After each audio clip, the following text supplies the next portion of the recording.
everyone, my name is Chelsea and welcome back to my channel. For today's video, we are doing even more emoji book recommendations.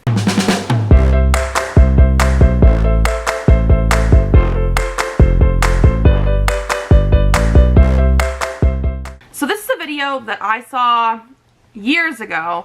I don't even remember off the top of my head who I had first seen this from. I will leave channels linked down below though, because this is actually the third time I've done this video.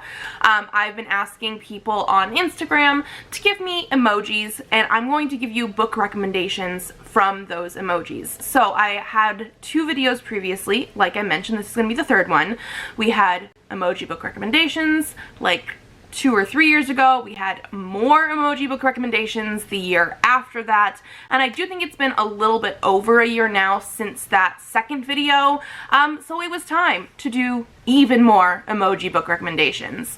I had 4 people this time respond in the 24-hour period that I had the post up on Instagram stories, and so what I have decided to do, because I only had 4 people respond, I'm going to give 2 recommendations for each emojis. One is going to be one that I've read before that I think really fits the emojis that they gave me, and the other is going to be an upcoming book release for 2024 that I think is going to fit the emojis and I'm very excited for. So we have one book that people could read right away based on these emojis, and then we have one that I'm personally looking forward to. If you have any suggestions for these emoji combinations, you can also leave the recommendations down below, because I know sometimes you guys think of things that I never in a million years would have thought.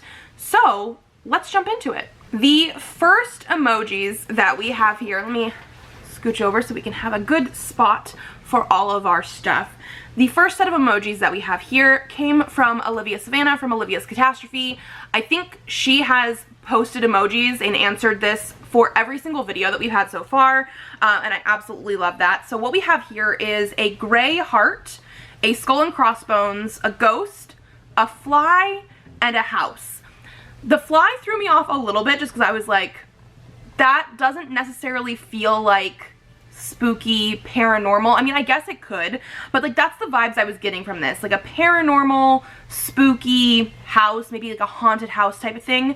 But I really wanted to get that fly in here. So the thing that I actually picked for the book that I read, actually I read it this year, is Scout's Honor by Lily Anderson. So this is going to be sort of like a paranormal, Girl Scouts type of situation here. Basically, it's a group of scouts that are called the Ladybird Scouts, and they're sort of in a rivalry with the Girl Scouts, like on the outside, but really they're like a secret society of paranormal bug hunters. These bugs come about and like come through into our world because of really strong emotions, good emotions, bad emotions, that kind of thing. And so it ends up being a little bit Buffy the Vampire Slayer stuff as well, because we do get the actual like hunting of these like weird, creepy, paranormal bugs. But I really liked the friendship aspect in this story. The fact that our main character of Prudence is also not necessarily wanting to be in this secret society anymore. And it was just a very cool, fun concept. I read it this year, gave it 5 out of 5 stars. And so while maybe not the perfect like paranormal haunted house thing that Olivia Savannah might have been looking for, I had to include the bugs in there. Now the next recommendation that I'm going to have here is the one that's coming out in 2024, and I do think this is going to be fitting more of the like paranormal haunted house sort of thing. It's going to be Looking for Love in All the Haunted Places by Claire Kahn. So this is a book that is going to be coming out on May 21st, and it says this is going to be a haunted house romance type of story. So Lucky Hart has a special affinity for the supernatural, but almost no one takes parapsychology seriously. She's estranged from her family, lost her friends, and has been rejected from graduate school twice. But her big break finally arrives when she gets insider info about a troubled production company. Every actor on their new show mysteriously quits after spending 3 nights inside Hennessy House, an old Victorian with a notorious reputation. After scheming her way onto the show to investigate, Lucky meets Maverick Phillips, and chemistry instantly crackles between them. He tempts her in ways no one ever has, challenging and supporting her and making her finally feel seen. Their connection is so palpable, everyone notices it, including Hennessy House. Now Lucky and Maverick's relationship has a challenger, the lonely, sentient house desperate for her undivided attention. As love begins to clash with career, Lucky refuses to choose one over the other because everyone deserves a happily ever after, even houses with haunted hearts. But when all her plans begin backfiring one by one, she realizes that if she wants to have it all, she'll have to risk everything. So the fact that this is like a sentient-ish haunted house, I really felt fit the whole like gray heart, skull and crossbones, ghost house vibe. I don't know if this one has the bugs in it, but so I thought these two recommendations at least hit the sort of criteria in two different ways. The next set of emojis that we got are from Athena's Biblioteca, and it has the like sparkle emoji, a happy face, a sunrise or sunset, and a candle. So this really makes me think of something that's like happy and calm and just like maybe heartwarming, like these emojis, that's what that's evoking for me. So the one that I picked that I actually, again, have read this year, one of my new favorites, is New Adult by Timothy Janowski. So first of all, we actually do have sparkles on the cover. This made me lean more toward this book than a different one, just because of that, but also I do feel like the other stuff fits very, very well. Also, there was a candle in the emojis, and I'm pretty sure there is a candle in here that plays a part in this book, because this is basically a LGBTQ male-male romance, like 13 going on 30 type of book. We have a comedian who is like trying to kickstart his comedy stuff, and in the process of like getting his big start, he sort of like skips out on his sister's wedding and makes his best friend like lie for him, and you know, things aren't so great. And then he ends up skipping from not actually 13 going to 30, but like 20 something going to 30. So he skips out on some years in between and realizes that he has all this like success as a comedian, but some of the other stuff in his life is not exactly where he would like it to be. And then we have the process of like, can he actually go back after this stuff has happened and sort of fix that part of his life. I really, really like this one. 13 Going on 30 is one of my favorite movies, and I do feel like that sort of concept, like if that's what you're going into with this, it's not exactly like that, but the sort of magical aspect of like jumping in time and realizing that not everything is right because of one thing that you really, really wanted. I think it was great that way. The ending is obviously going to be different. It's not an exact cookie cutter replica of it, but I really love the characters. I really did like the humor in here, especially since like our main character is trying to be a comedian. It is quite funny, and it is also just like that heartwarming, like the sunset sort of vibe. Like everything about those emojis made me think this, so I had to mention it. Then moving into the book that is going to be coming out next year, I picked Tangled Up in You by Christina Lauren. This is going to be the fourth book in the Meant to Be series, which are all by different authors, and they're like modern day contemporary romance retellings of Disney princess films.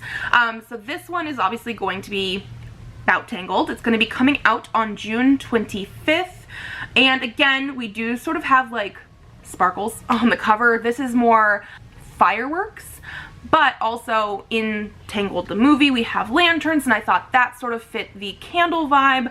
And then just also reading the summary, it makes me think of these emojis. So we have, she has a dream, he has a plan, together they'll take a leap of faith. Ren has never held an iPhone, Googled the answer to a question, or followed a crush on social media. What she has done, read a book or two, or three, okay, hundreds, taught herself to paint, built a working wind power system from scratch. But for all the books she's read, Ren has never found the one that taught a woman raised on a homestead and off the grid for most of her 22 years how to live in the real world. So when she finally achieves her lifelong dream of attending Corona College, it feels as if her life is finally beginning. Fitz has the rest of his life mapped out, graduate from Corona at the top of his class, get his criminal record wiped clean, and pass himself off as the rich, handsome player everyone thinks he is. He's a few months short from checking off step one of his plans when Ren Glendon, with her cascading blonde hair and encyclopedic brain, crashes into his life. and for the first time, Fitz's plan is in jeopardy. But a simple assignment in their immunology seminar changes the course of both of their lives, and suddenly they're thrown out of the frying pan and into the fire on a road trip that will lead them in the most unexpected directions. Out on the open road, the world somehow shifts, and the unlikely pair realize that maybe the key to the dreams they've both been chasing have been sitting next to them the whole time. So again, I feel like road trip, the like sunset or sunrise vibes, the fact that I can pull in the sparkles and candle in some way, and the happy face, just like, I feel like this is going to be that type of book. I think it is going to fit the emojis quite well, and I'm also just very excited for it. The next set of emojis we have here are from Reading with KTN, and these are a witch, an owl, a squirrel, a badger, and a house. But this is a rundown house compared to the one that Olivia Savannah had. So this definitely made me think witchy, maybe like a cozy type fantasy with animals. And I struggled with this one. This was the one that I struggled with the most because I don't think I've ever actually read one that is like witchy, cozy fantasy with animals. I've had some cozy fantasy, I've had some witchy books, I've had some books that have animals that might have magic, but nothing that was like all three. The closest one I got was thinking that maybe this is more of like a woodland fantasy, not necessarily with a whole bunch of woodland creatures, but what I ended up picking is Under the Whispering Door by TJ Klune, because we do have lots of like woodland stuff. It is set in a tea shop, like this crazy tea shop in the middle of the woods, and again, it's not necessarily going to be witchy in that way. It is definitely fantasy, it is LGBTQ, there is some romance in here, but it's definitely dealing a lot with grief, and so I know this is a little bit out there for these types of emojis, but I really love this one. I love the character development, especially since our main character, when he first starts this book, first off is dead, and but second off is a horrible person and is trying to figure out like life and death and like how to move on and like why he was the way he was, and the character development of this is very good, but it is definitely fantasy and it definitely is in the foresty setting, and because it's one of my favorites, when I couldn't find one that fit the emojis perfectly, this is where my mind went. And people that love other TJ Klune stuff, like this is going to be a very different vibe than like House in the Cerulean Sea, that kind of thing, but I love this one so much that I just had to make my way there, because we also have like the stag and stuff like that, so we do have a little bit of like the woodland sort of thing. It is definitely more of a cozy fantasy, even though it is dealing with the hard topics, but yeah, this is where my brain went. But moving into the releases that are coming out in 2024, I think this is going to fit the emojis slightly better. I have A Witch's Guide to Magical Innkeeping by Sangu Mandana. This is the same author as the Very Secret Society of Irregular Witches, which I have not read yet, but I definitely want to. And this is, they're just separate novels, they're not like in a series. This is a book coming out on April 2nd. And it's an enchanting novel about a witch who has a second chance to get her magical powers. So, Sarah Swan was once one of the most powerful witches in Britain. Then she resurrected her great Aunt Jasmine from the very recently dead, lost most of her magic, befriended a semi-villainous talking fox, and was exiled from her magical guild. Now she, slightly reluctantly and a bit grumpily, helps Aunt Jasmine run an inn in Lancashire. I'm so sorry, I'm American. Lancashire? I know that's wrong. Sorry. Where she deals with her quirky guest shenanigans, tries to keep the talking fox in check, and longs for the magical future she lost. When she learns about an old spell book that could hold the secret to restoring her power, she finds herself turning to Luke Larson, a gorgeous and icy historian who might be the only person who can help her unlock the book's mysteries. The fact that he also happens to be her one-night stand from years ago is totally irrelevant. Running an inn, reclaiming lost magic, and trying not to fall in love is a lot for anyone, but Sarah is about to discover that she doesn't have to do it alone, and that the weird, wonderful family she's made might be the best magic of all. I know this is another romance. This is like the third romance coming out in 2024 that I'm talking about, but we have witches. We have a talking fox in some way, which makes me definitely go toward the woodland creature element, and then we have a magical inn with a house. Like, I feel like this one definitely fits the emojis, and I'm very curious about this one. So yeah. Okay, so the last person who gave me emojis is Paige from Pages with Paige on YouTube, and we have emojis, and we also have some words here, but we have the crying emoji, we have an emoji with like cloud misty cover on it, and then we have a melting face emoji. And it looks like they're specifically asking for fantasy witchy books, which, I mean, I am taking that into consideration. I asked for only emojis, and I'm going with the vibe of the emojis, but I also did specifically look for fantasy and witchy books. So I went for like what I thought that would feel like. The crying, the maybe mystery element of it, the fact that the face is melting maybe could have like a weird element or something like shocking to it, like it's a face melting book, you know what I mean? So the one that I've read is going to be Greymist Fair by Francesca Zappia. I think this is another one that I technically read this year. And so this one is YA, and it was one of those ones that was very interesting going into it, because I've read a different book by Francesca Zappia before, which was Eliza and Her Monsters, which is a very like contemporary mental health sort of story, and this one is fantasy. 100%. It also has these like smaller interwoven stories that I wasn't entirely sure that I liked, but they do 100% come together. They just sort of take different timeline parts and like put them together in a random way. So you'll get like the middle of the story first, and then it will go into the past, and then we'll go into the future, and then it'll come back to the past, back to the middle, but they all weave in, and I really enjoyed that. And I think because of that element, the sort of like misty face and the face melting face, I do think really fit that, because it is a very like storytale-esque type of story. We have characters that definitely remind me of like Hansel and Gretel and that kind of thing, so like we have those elements that are there, but you have to sort of work out what's going on with those elements as you're reading through the story. But it was one of those things that like by the end I was absolutely enraptured, absolutely loved it because of the storytelling element. It's just a slightly weird one to get into because of how it feels like almost each different like chapter or like part of the story is a different story, but they all do weave together, and it is definitely fantasy witchy sort of thing. I think the overall Greymist Fair is like, it's in the middle of the woods, and like there's only one road into and out of Greymist Fair, and it's like hard to escape it sort of thing. Like that's sort of the premise of it, but it is also like the fairy tale-esque stuff. So that one I think fit the best for things that I've read before. But the book that's coming out in 2024 that I'm very interested in is The Invocations by Crystal Sutherland. This is coming out on January 30th, so the one that's coming out the soonest. And this is going to be a YA darkly seductive witchy thriller is what it's called here. So again, I feel like if we're going into the vibes of those emojis, I think this is going to be it.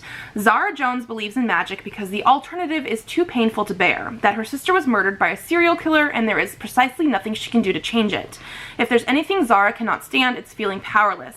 So she decides she will do whatever it takes, even if that means partaking in the occult, to bring her sister back from the dead. Jude Wolfe might be the daughter of a billionaire, but she's also undeniably cursed. After a deal with a demon went horribly wrong, her soul is now slowly turning necrotic. Flowers and insects die in her wake, and monstrous things come to taunt her at night. If Jude can't find the right someone to fix her mistake, she fears she'll die very soon. Enter Emmer Bryn, the solution to both Zara's and Jude's predicaments, the daughter of a witch. Emmer sells spells to women in desperate situations willing to sacrifice a part of their soul in exchange for a bit of power, a bit of magic to change their lives. But Emmer has a dark past all her own, and as her former clients are murdered one by one, she knows it's followed her all the way to London. As Zara and Jude enter Emmer's orbit, they'll have to team up to stop the killer before they each end up next on his list. So again, the vibes of that, the fact that we have a thriller mystery element, that people are dying, I feel like is going to be a very interesting sort of like what is going on, potentially face melting, the tears, who knows. But I'm very curious about this one, so that was the reason I picked it. So hopefully you guys enjoyed this video. 4 different sets of emojis to recommend books for. 4 of those books I have read before. I think I gave 5 stars to all of the ones that I talked about today. And then we have 4 more coming out in 2024 that I think are going to fit those vibes very well, and I'm also very excited for. If you guys like this video, give it a thumbs up to let me know. Subscribe to this channel if you'd like to see more videos. I do have videos coming out on Tuesdays and Thursdays, so I will see you then. Bye!